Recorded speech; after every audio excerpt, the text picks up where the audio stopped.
Class 1 এর Bangla suggestion question. আগের ভিডিওতে 1 থেকে 3 নম্বর প্রশ্নটা আমি সলভ করেছি। পার্ট 1 এর ভিডিওটা দেখে নেবে। এটা পার্ট 2 ভিডিও।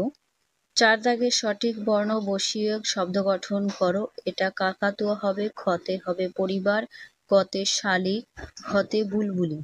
5 দাগের নিচের বর্ণগুলির অর্থ লেখো। 4টি করবে, 2 নাম্বার করে পাবে। বহু শব্দের অর্থ অনেক। ঝুপ, এখানে দেখো ঝুপ কথার অর্থ কোনো কিছু পড়ে যাওয়ার শব্দটা বলা হয় বা ঝোপঝাড়। শোভা কথার অর্থ সৌন্দর্য, গায়ের কথার অর্থ গ্রামে, দাদা কথার অর্থ বড় ভাই। 6 দাগের বিপরীত শব্দ লেখো, 2 নাম্বার পাবে। জলে, স্থলে। ছেলে কথার বিপরীত শব্দ হবে মেয়ে, আঁকা বাঁকা, সোজা, বড় বউ, ছোট বউ। 7 দাগে ফাঁকা ঘরে সঠিক বর্ণ বসিয়ে পাখির নাম গঠন করো। 2 নাম্বার থাকছে। এখানে ঘয়রস্যু আছে, ঘয়রস্যু বুভু, এটা বাবুই হবে, পানকৌড়ি। আর এই পাখির নামটা তোমরা নিজেরা লিখে নেবে।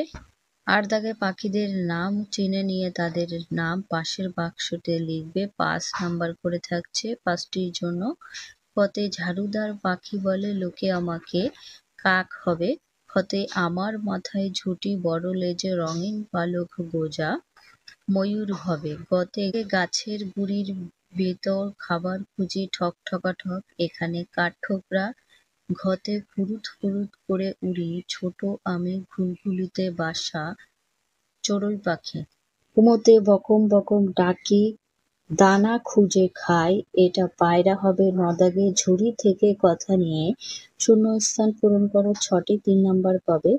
1 দাগে আজ খুব গরম, বাইরে চড়া রোদ, রোদের তাপ খুব, ছাতা মাথায় দিয়ে যাও।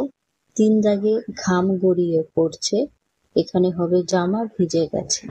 4 হবে শরবত খেলে ভালো লাগবে। 5 ওই যে, এখানে ফুলকি আছে, হবে কুলফি, ওই যে কুলফি মালাইয়ের গাড়ি। 6 দাগে মাঠ গরমে ফুটি ফাটা, 7 পুকুর শুকিয়ে খটখটে হয়ে গেছে। 8 বিকেল বেলা, কাল বৈশাখী ঝড় হতে পারে। 9 দাগে হাঁস ফাঁস, ভাবটা তাতে কমবে। 10 দাগের প্রশ্নটা আমি পার্ট 3-তে দেখিয়ে দেব। এটা পার্ট 2 কোশ্চেন সেট।